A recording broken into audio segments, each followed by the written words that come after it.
Good evening masters. सारे ध्यानार्थियों को स्वागत है। स्वागत सुस्वागत। अभी मैं दूसरे काम में थी, थोड़ा लेट हो गई। हाँ जी। किसी को कुछ कहना है? कैसे चल रहा है साधना, प्रैक्टिस, प्रचार और मेडिटेशन? मेडिटेशन अपने आप को, हेल्थ को ठीक करना। प्रचार भी करने से भी हेल्थ ही ठीक होगा। हम सोचते हैं क्यों नहीं हो रहा है, क्यों नहीं हो रहा है। वो रूट कॉज यानी जड़ से ठीक करेगा।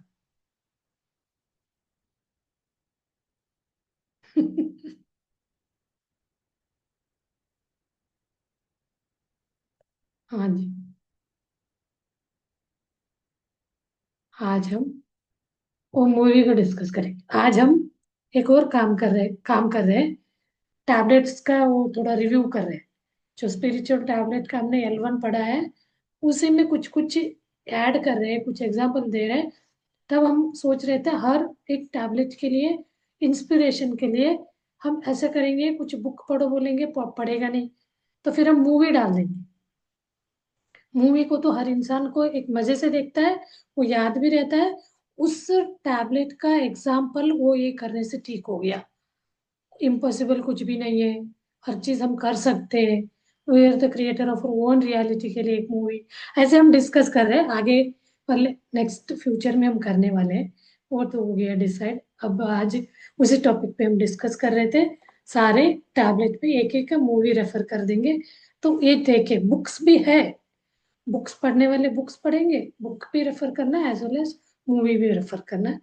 तो उसमें वो ये चीज को अप्लाई करने से वो ठीक हुआ, से बाहर आ गया। ऐसे हमारे पास लाइव एग्जाम्पल बहुत है, बट बुक में वो नहीं दिखा सकते। टेक्स्ट बुक बना रहे हैं, उसमें नहीं दिखा सकते ना, इसलिए हम मूवी दिखाएंगे। तो मूवी का वो देंगे, रेफरेंस देंगे, मीन्स एग्जाम्पल, ये दिस दिस मूवी को आप देख सकते हैं। उससे आपको बहुत अच्छे से इसको ये कर सकते हैं। कोई साइंटिस्ट का नेम भी ले सकते हैं। ये साइंटिस्ट बहुत बैंकरप्ट था, वो पूरा फेल्यूअर था, कुछ नहीं कर पा रहा था, अनसक्सेसफुल था, एक डिप्रेशन में चला गया था, फिर भी वो सक्सेसफुल इंसान कैसे बना, तो उनका स्टोरी पढ़ो। ऐसे ये भी आइडिया है। ये याद है, कल बताएंगे। अभी देखिए हम लोग चार लोग बैठ के डिस्कस कर रहे थे, तब नहीं मूवी करे बुक करे ये हो रहा था।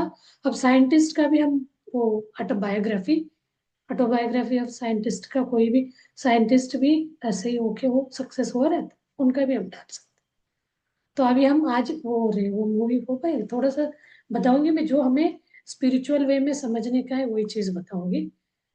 तो चलिए, ऐसे तो हम वो मूवी में क्या है, वो मूवी का नाम राजकुमार, राजकुमार है, राजा, किंग ऐसे है। और उनका नेचर भी ऐसे ही दिखाया है, बहुत अच्छा। किसी को बोलता ही नहीं था, वो कोई मारता है तो चुपचाप खड़ा रहता था, कोई चीज पकड़ के। तो महाराजा। महाराजा, सॉरी महाराजा, मूवी किंग। का नाम। मूवी का नाम महाराजा था। हाँ जी। वो महाराजा मूवी, वो मूवी में क्या दिखाया गया, वो जाके एक कंप्लेंट देता है पुलिस में, मेरा एक खो गया। क्या चीज बोले तो दिखा था पिक्चर में, उसको देखने में डस्टबिन जैसे दिख रहा है। वो नाम बोलता है मेरे लक्ष्मी खो गए। सब बोलते ये क्या है, ये तो डस्टबिन है। नहीं नहीं, वो मेरी लक्ष्मी है। कैसे? तो बोलते वो इसी के कारण मेरी बच्ची बच्ची है, इसलिए उसको हम लक्ष्मी नाम बोल के तब से हम उसको लक्ष्मी बोलते हैं, हमारे साथ ही है, वो खो गया। यहाँ से शुरू होता है। तो वो खो गया बोल के वो लोग तो परेशान होते हैं, कहाँ से इनको डस्टबिन ला के दे दे। तो वो जो ढूंढने में मूवी पैरेलली वो लोग ढूंढना दिखाया, ये यहाँ इसको रिसर्च कर रहा है क्या है कैसे है। तो उसको मैं ये कि इसमें बोला जाए तो उनके साथ कुछ ट्रेजेडी हुआ रहता है। वो चीज बताते नहीं, मूवी में ऐसे ही दिखाते हैं ना, पीछे क्या हुआ है को स्टोरी को एक सस्पेंस रखते हैं। तो उसमें एक्चुअली हम जो फोर एग्रीमेंट बुक में बोलते हैं, कोई भी चीज को आप अपने मन से अज्यूम ना करे वाले, बहुत अच्छा है। क्या होता है, वो एक शॉप बार्बर रहता है, कटिंग शॉप का रहता है। ये जो महाराजा है, युवराजा वो कटिंग शॉप का कटिंग करने वाला रहता है। वहां एक बड़ा चोर उनके यहाँ आया रहता है। उसका दिल से बहुत अच्छा रहता है वो कटिंग वाला। उसको कटिंग वगैरह करने के बाद वो अंदर जाता है। तब वो चोर के टीम के फोन आते हैं, फोन बात करते करते लास्ट बात हो रहा होता है, तो इसे मुड़ के देखता है, ये दिख जाता है। उसके मन में ये होता है अजम्पशन। उसके मन में बैठ जाता है, इसने मेरा बात सुन लिया। उसके ऊपर नजर बैठ जाता है उसका। इसने सुन लिया, उस सामने वालों को भी बोलता है हमारे बातें सुन लिया उसने, शायद लगता है सुन लिया करके बोल के फोन रखता है। ये तो सीधा कुछ भी नहीं सोचता, वो चला जाता है। तो चला जाता है तो वहां क्या छोड़ जाता है वो अपने, उस दिन उनकी बच्ची का बर्थडे रहता है। बहुत गरीब बीवी के सामने ऐसे देखो, बहुत ईमानदार है, बहुत हार्डवर्क करके जीवन जी रहा है। वो वाइफ बहुत इनोसेंट भी रहती है, बहुत ईमानदार भी रहती है। तो वो बोलती इतना गरीबी है हमारा, तुम कहाँ से लाओगे बच्ची का वो चैन। रहने दो, बोलते नहीं नहीं मिलेगी, ये तो चोरी कर रहे हैं, इसको पता है इसका धंधा क्या है। तो वो करके वहां लाया रहता है, उसका छूट जाता है। ये जो कटिंग वाला है वो देख के, अरे इसका, देखता है ये तो सोने का है, कोई काम का होगा ना, मतलब अच्छा है, बहुत अच्छा इंसान रहता है। वो क्या करता है, उसको उसका घर ढूंढते हुए उसको देने के लिए जाता है। ये बहुत बड़ा चोर रहता है। ये अपने घर जाता है तो ये घर जाता है, वो अंदर जाते ही उसको पकड़ने पुलिस आ जाती है। पुलिस आते हैं तो उसको पकड़ते हैं, वो चोरी किया सारे प्रूफ दिखा के उसको मारने लगते हैं। उसका हाथ में वो लगा देते, लॉक, पुलिस का। फिर वो जब ऐसे करके देखता है तो ये चेन देने आया रहता है। इसको लगता है चोर को इसी ने बताया, क्योंकि मेरे बाप देखिए ये सब मैं क्यों इसको बताना चाह रही हूँ। हम क्या करते हैं, मटीरियलिस्टिक लॉजिकल जीवन, जब हमने जीवन जीते हैं तो कोई इंसान को देख के हम अंदाजा लगाने लगते हैं। वर्ड उसमें चार अग्रीमेंट में बताए गए ये सब चीजें। तो वो क्या हुआ, क्यों आया, क्या हो सकता, कुछ नहीं। हमारे मतलब हम ध्यान नहीं करेंगे आध्यात्म को, नहीं समझेंगे, आत्म जागृति नहीं रहेगा तो ऐसे ही सोचेंगे, ऐसे ही सोचने पे मजबूर करेगा। वो चोर क्या समझता है, ये आया है चैन देने, हमें देखने वालों को दिख रहा है। देखिए हम, जो सामने बैठ के देखता है हमें, इसी को बोला जाता है विटनेस। आप एक साक्षी भाव से श्वास को देखो, आपके साथ जो भी होता है उसको भी साक्षी भाव से देखो, बोला जाता है आध्यात्म मार्ग। वहां पे भी उस साक्षी भाव से ने, उसके मन में ये लगता है ये आया है तो इसी ने बोला है, इसके बोलने से पुलिस आके मुझे पकड़ ली। उसने क्या बना दिया उसके ऊपर, एक राय बना देता है, ये इसका मैंने छोड़ूंगा नहीं मैं, द्वेष मन में लेके पुलिस स्टेशन जाता है, पनिशमेंट होता है, जेल में रहता है। ये तो इसका कहानी चल रहा है, इसके पीछे ये सब हुआ रहता है। तो वो चोरी का माल भी यही लोग चोरी करके गए रहते इसी के घर से। फिर वो पुलिस के पास गया, पुलिस को बोला, पुलिस को तो कुछ कहानी नहीं पता। वो डब्बे को ऐसे एक नया डब्बा खरीद के टूट टाट करके इसके जैसे बना के देने का सोच रहे थे। ये तो लाखों पैसे दे रहा रहता है। तब उनको लगता है इतना सारा पैसा दे रहे क्या होगा। हम हर वक्त पुलिस भी गलत ही है, सही नहीं करता, ये मन में हम राय करते। तो वहां पुलिस लोग इतना काम करते हैं वो पता नहीं चलता।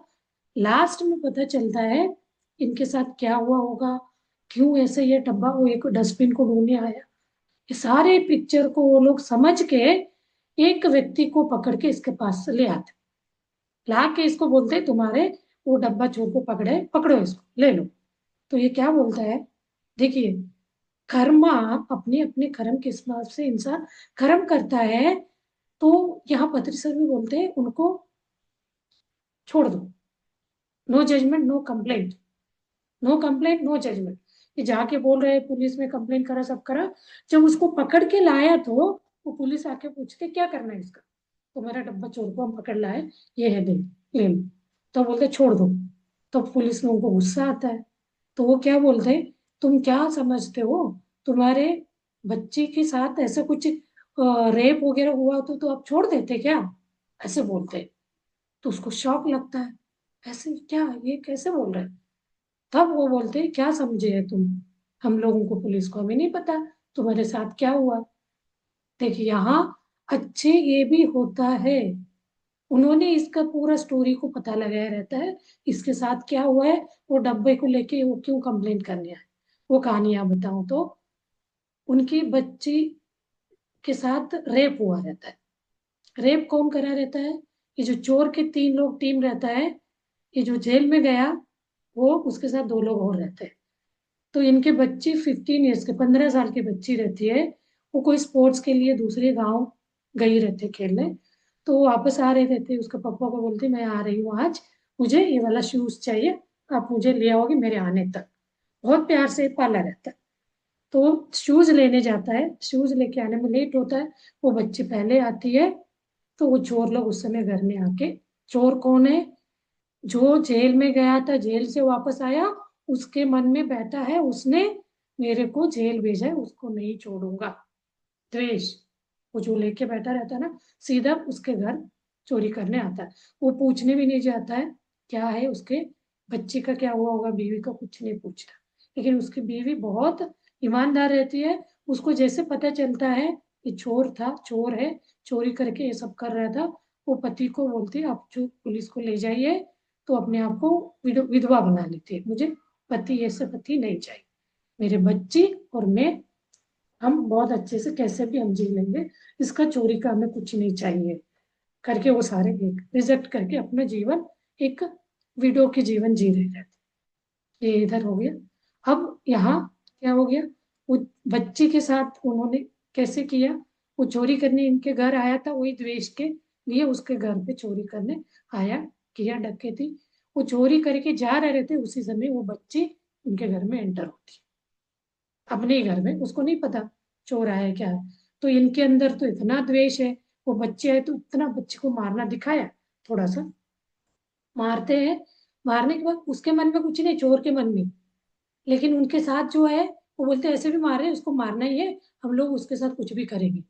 तब ये कुछ भी ऑब्जेक्ट नहीं करता, रोकता नहीं, करो जो करना है।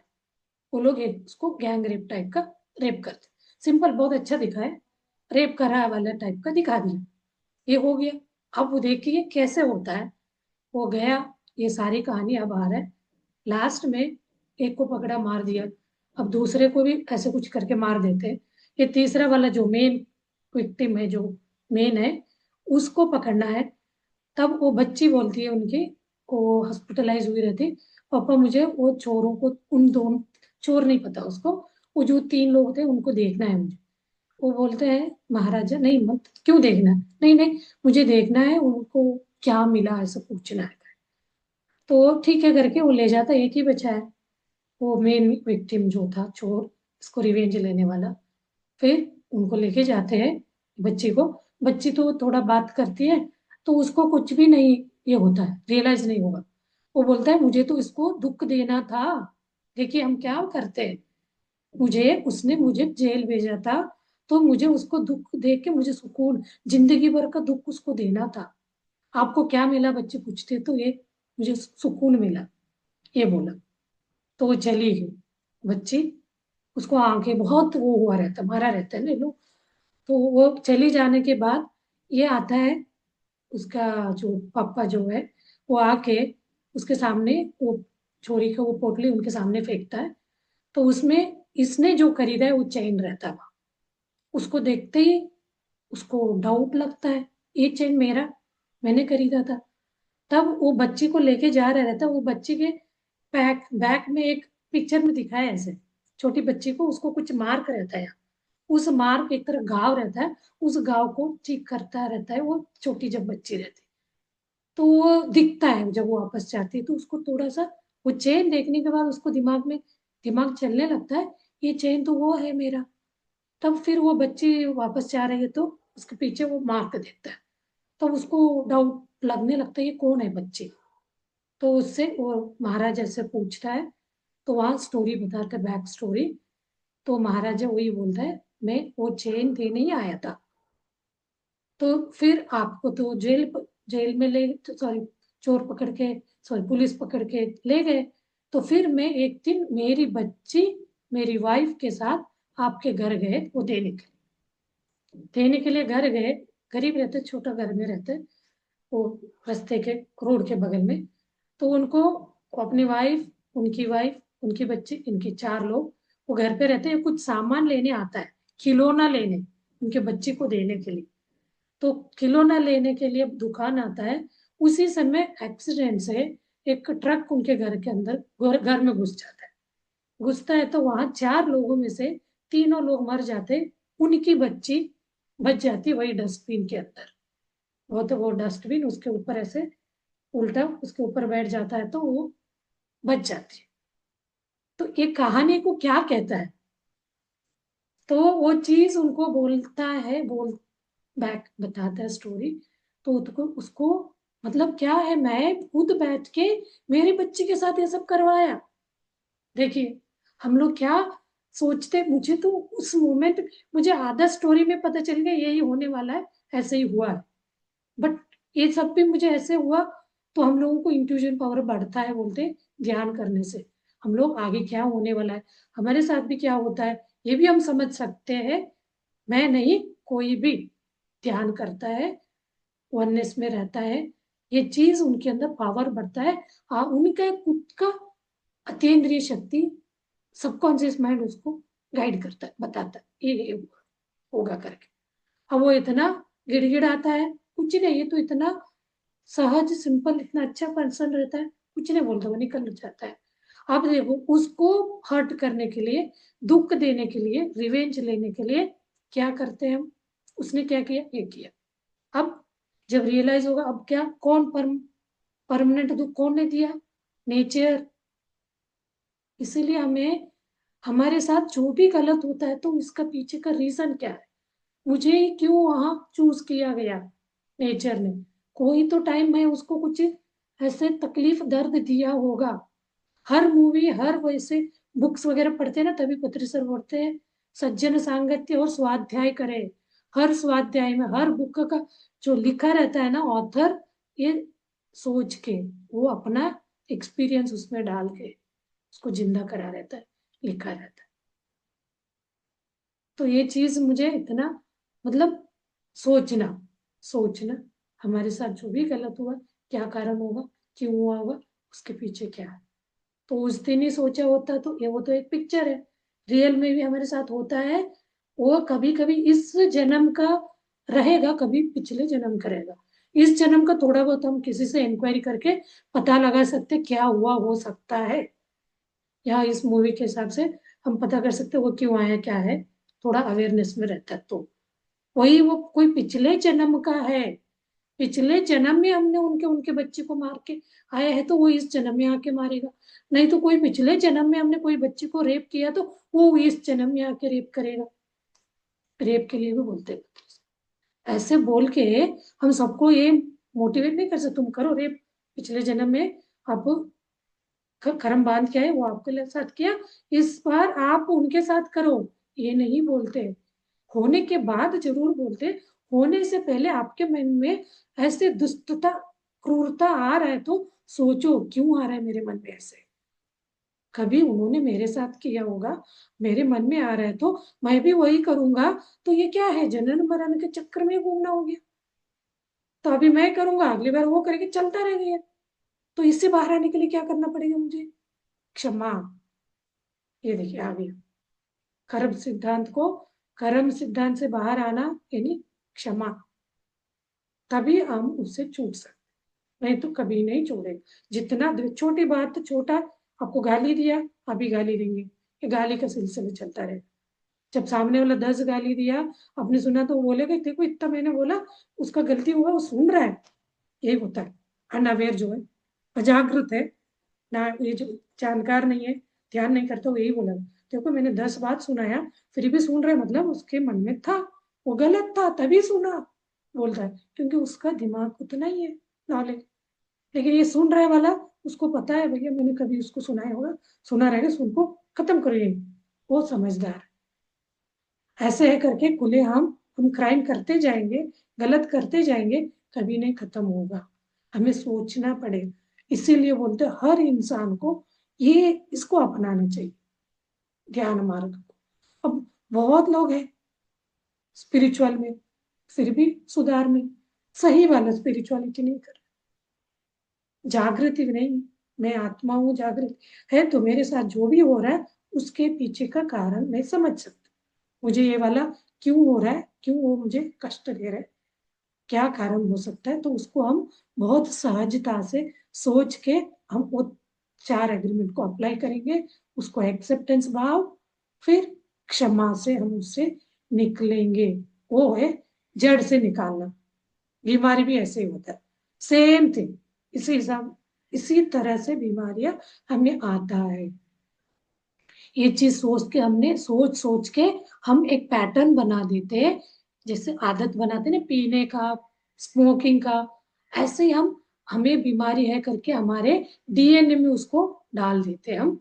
वो डीएनए यानी स्ट्रक्चर मृत्यु के बाद मतलब अगला जन्म लेते, तो वो वाला अभी एक पेरेंट्स है उनको कोई बीमारी है, वही बीमारी हमारे है ऐसे वाले बच्चे उनका स्ट्रक्चर लेके आता है, डीएनए स्ट्रक्चर में चला जाता है।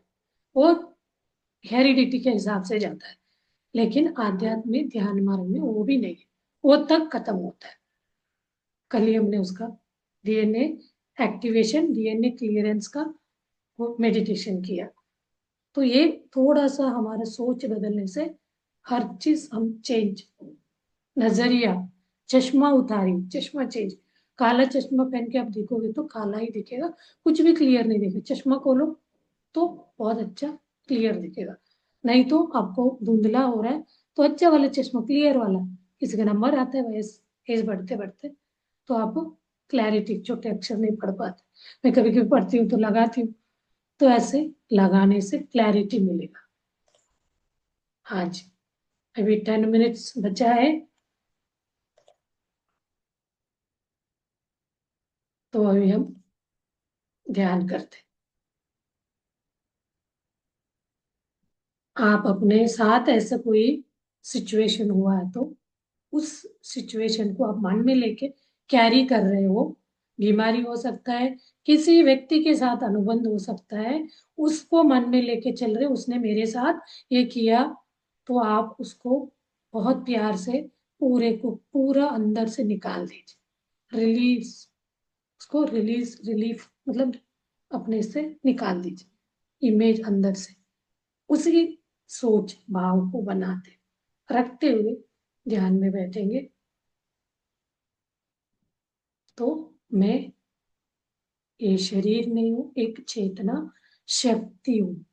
एक, आप उसको, कोई लोग आत्मा नहीं मानते, एक लाइट मानते, तो लाइट कोई एनर्जी, कोई चैतन्य, एक कुछ नहीं आकाश पे कालीपन, वो हूँ, वो शक्ति हूँ।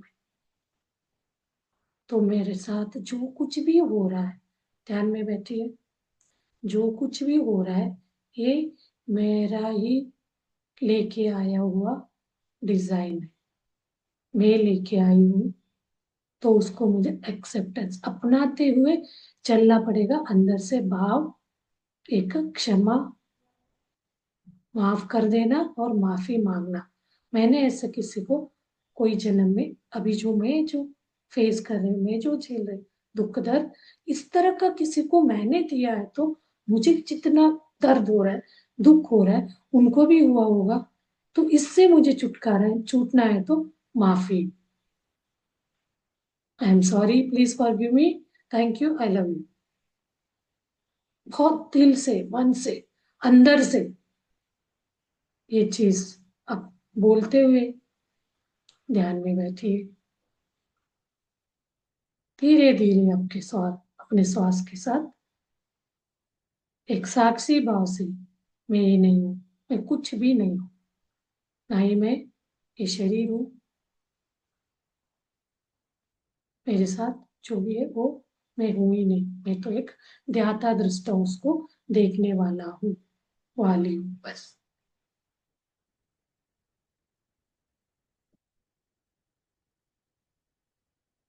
चेक करिए शरीर के अंदर जो भी वाइब्रेशन हो रहा है, वेरिएशन हो रहा है, दुख दर्द हो रहा है, ऐसे गिल्ट अंदर से लग रहा है, क्या मैं पूरा जिंदगी भर इसको लेके चल रही हूँ, उसका भारीपन, बोरी लेके घूमेंगे, कल बताए 10 किलो 20 किलो बोरी को आप 10 घंटे 24 घंटे लेके घूमेंगे, क्या हाल होगा। तो वही चीज आप इसको जन्म जन्म से हम लेके चल रहे हैं। वो व्यक्ति को देखते ही, कोई कभी नहीं, एक बार दिखता है तो उसको देखते ही हमें गुस्सा सा लगने लगता है, इरिटेशन, चिड़चिड़ापन लगने लगता है। तो कोई चीज उनके साथ हम लेके आए, उसको निकाल के नीचे रख दीजिए। जैसे बोरी भारी हो रहा है तो नीचे पटकेंगे, रिलैक्स, बोझ हट गया। अपने अंदर के सारा बोझ को निकालते जाइए, अपने आप को हल्का करते जाइए। ये मैं ही उठा के चल रही हूँ, चल रहा हूँ। इस बोझ को निकाल दीजिए, हल्का का हो जाएगा, रिलैक्स। फिर अपने सहज श्वास के साथ जोड़िए।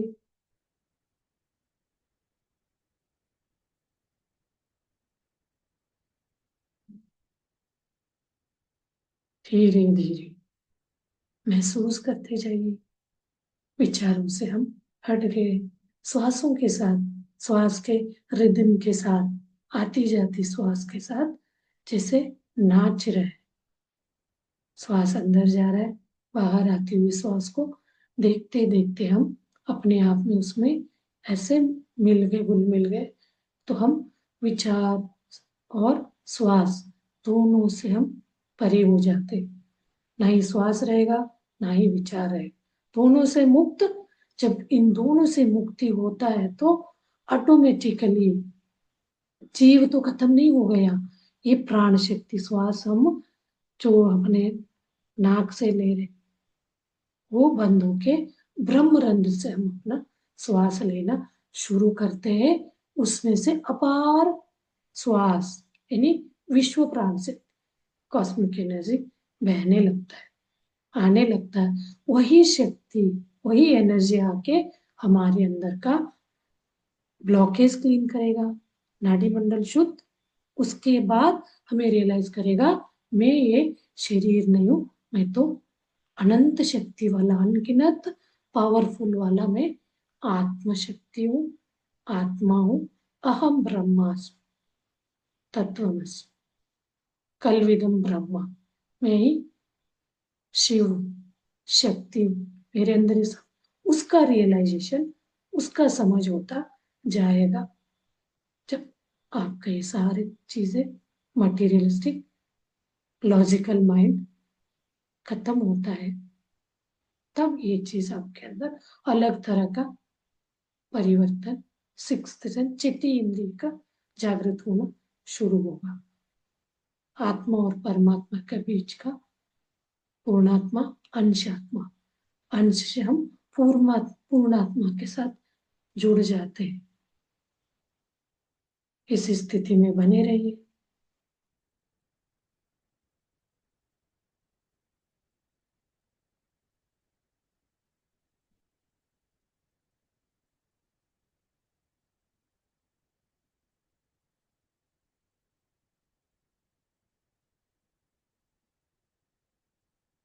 कोई भी व्यक्ति के साथ आपका अनुबंध हो, द्वेष है, आपके साथ कुछ गलत किया है तो याद करिए, माफ कर दीजिए, दिल से, हृदय से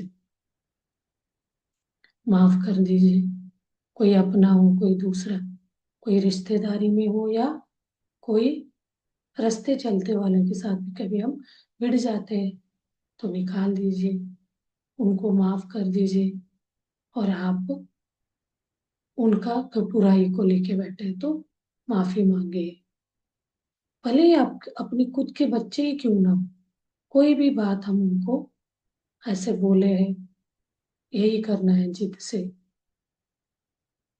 मारा है, कुछ गुस्सा करे, तो उसके लिए भी हम, क्योंकि अभी हमारे बच्चे इस जन्म में, ऐसे बहुत अनगिनत हम जन्म लेके आए, अनगिनत बच्चे आए गए। तो ऐसे करके हर बच्चे के साथ का कर्म हमें असर करेगा इस करंट मौजूदा जीवन में। इससे बाहर आने के लिए हमारे मन सोच को ही बदलना है। एक थॉट मिरेकलस एंड पॉजिटिव, सब कुछ रहे, सबको मंगलमय हो। अच्छा बुरा, तो हमें एक वननेस में जाना है, एकत्व में जाना है, सबको माफ करना है।